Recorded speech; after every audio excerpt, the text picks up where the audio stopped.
Morning traders, Paul here with GammaEdge. Today is Wednesday, the 1st of February. Let's get started. Pause your players here. I want you to read to the bottom. If you agree, hit that play button. Summary for today, market models are green on both the short-term, long-term basis. We have what we call a new trigger day. Market breadth, which is measured with our 52-week new high, new low indicator, we are showing bullish broad support. We just completed 20 days of upside expansion, all of the month of January in context of trading days. This is the first that we've been in this length of time since 2021.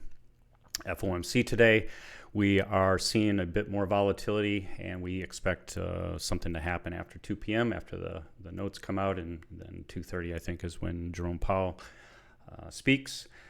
We will note the structures are very supportive of the dealers being forced to buy the dips and sell the rips. We are in a call-dominated structure. We have improved significantly compared to where we were yesterday.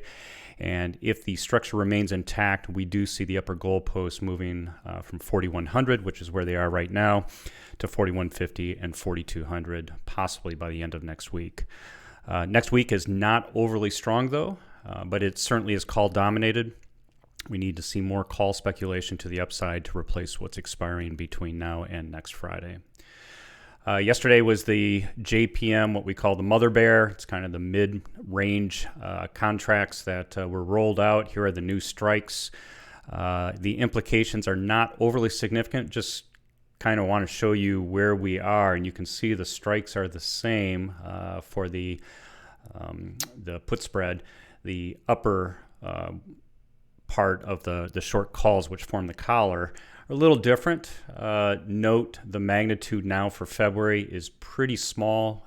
Really, we don't see it having any major impact, but it's good to note. We'll note that we had over 13,000 contracts that were put on, and the bottom line here is now we're seeing a reduction here. When we saw at the end of December this go in, we saw a reduction from 44,000 down to 4,100, so JPM is losing some assets under management in this strategy. The overall market model via the cumulative tick, we started a little bit of weakness yesterday, and then we reversed upward. And as we talked about in the link that you see here, you should be able to click on this, and it'll take you over to something that we posted over the weekend. These can be buying opportunities, and so we are looking here for buying opportunities. That would have been possibly one entry if you're a speculator and can be butt in seat for the day. Another one is right here circled, but certainly end of day evaluation, doing something here near the open this morning after the dust clears, independent of the FOMC, could be a good strategy. End of day evaluation, the ribbon remains long. We are in a long-term uptrend. This is a continuation pattern, and we're, all roads lead north right now until they don't. Of course, we could break down, we could continue upward, we could go sideways. And this is not a predictive tool, but it certainly does keep us on the right side of the trade, and we describe some of that in this Substack publication. New long signals, because of what we're seeing here, gives you the opportunity to take a look at some of what we call the liquidity stocks. Check me on these earnings report dates, but we've got different scans that you can run in the Discord. I've listed them here and would urge everybody to take a look at the individual components here.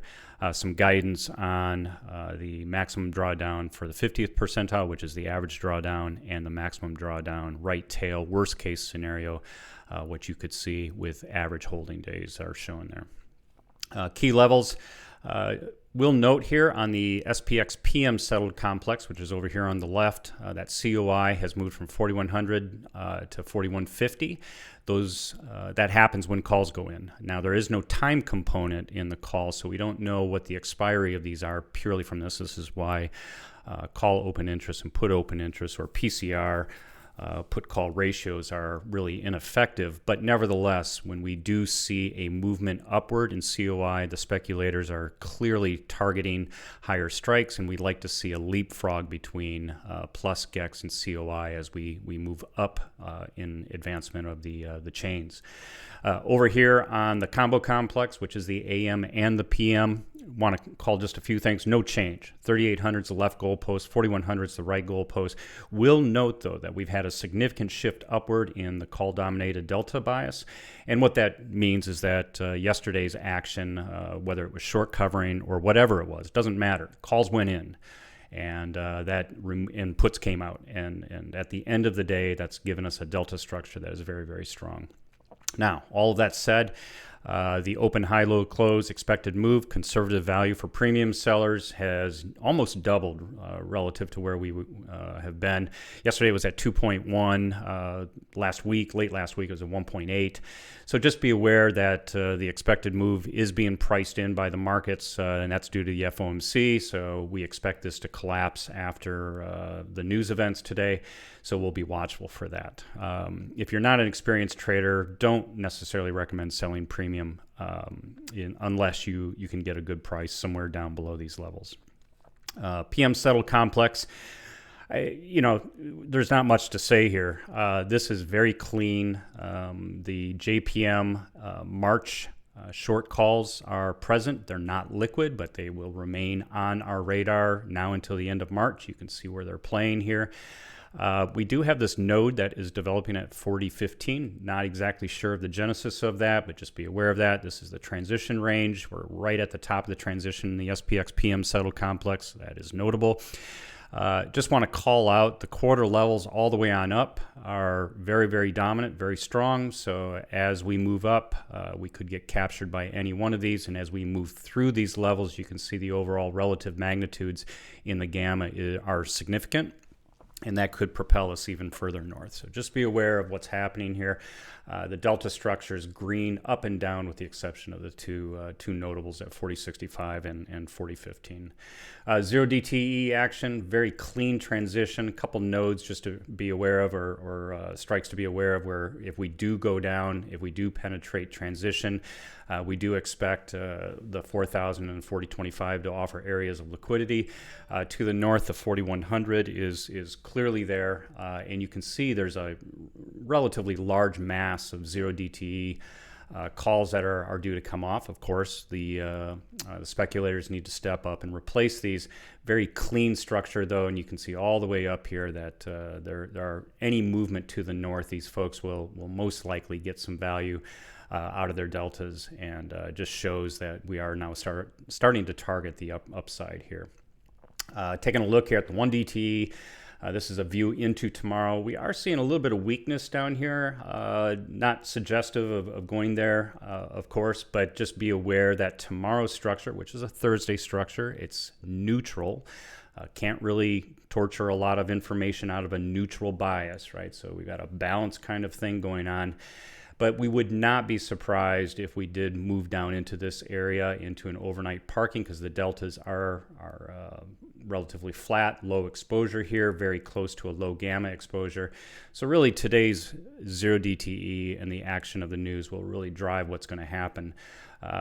To the upside, 4,100 for tomorrow remains to be kind of the dominant upside. To the downside, 4,000 is there, as well as the 39.75 lines. So just be aware of what we're seeing here. We could have a little bit of weakness, but we don't think it's a complete collapse of the markets, not unless the bears come out and really start pounding speculation to the downside. The crystal ball for the week, very, very clean structure. We're really impressed with this. Calls are dominating up and down for the rest of the week. We've got this node at 40.15. Not really sure what that is, what the genesis of that is, but nevertheless, seeing a very clean transition. We're above the transition. We've got some dominant strikes. We've got, a lot of calls that are in here at 41.75 for the week, right? So this is just literally for what we're looking for the balance of the week. So this points to, especially with this magnitude here on net gamma, a call-dominated structure with a positive gamma influence. So we're cautiously optimistic that even with the news event today, which is proposed to be fairly significant, that after today passes, we will continue to, even if we do pull back, we will continue and resume north here just because of what the structure looks like. Not saying that it can't change, but the crystal ball is looking pretty good right now. Taking a look at the combo, which is the AM and the PM, so we combine the SPX all settlement contracts into one big cauldron here. You can see the transition, a little loose, but the dominance of some of these levels is pretty significant. This is the JPM, so we don't include it in the transition. It's not liquid, whereas these are presumed liquid. And we can debate that all day long with the 4,000 strike. Down here, we're seeing this persistence of this 3920 secondary transition. We don't know the genesis of this. We don't know what's causing this or who's causing this, but it's persisting. It's something that if we do see a collapse of this transition, that we could very easily move down. We don't anticipate that, so we're looking, to continue north. And you can see the dominant strikes in the combo, which are really targeting that 4150 and that 4200 level. And you can see that here, right? So here we are at the 4100, which is plus GEX, and then you can see the 4175 and the 4200s, or 4150s, excuse me, and the 4200s. Any continuation of bullishness will expose these strikes, and we could very easily, as we move upward in price, we could very easily take these on, and we'll see transition move up also. That's what we've been looking for. Line in the sand to the downside has moved up just a little bit, but we're still in this 4,000, 4025 zone. We got a little bit of a pocket here that needs to clear. Like I said, we don't know what this 3920 area is. This has been persisting for a while, hasn't vaporized.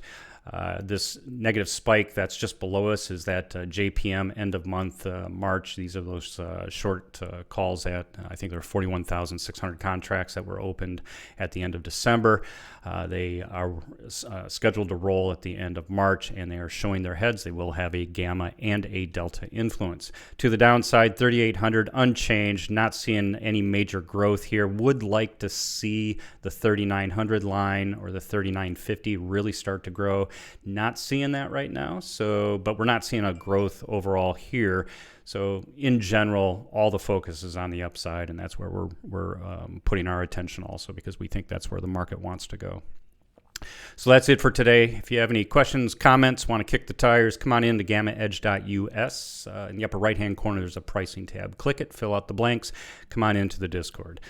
Follow us on Twitter at GammaEdges with an S, and then here on YouTube, two things. If you like today's content, smash that like button. It gives me immediate feedback that I'm providing the content that you want to see.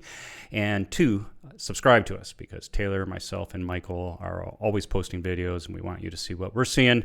We post our trades, we post the end-of-day summary, etc., and we give you pretty good overview, I think, of what's happening in the world of Gamma and Delta. So with that, I bid you farewell. Hope to see everybody in the Discord. Thanks, everyone.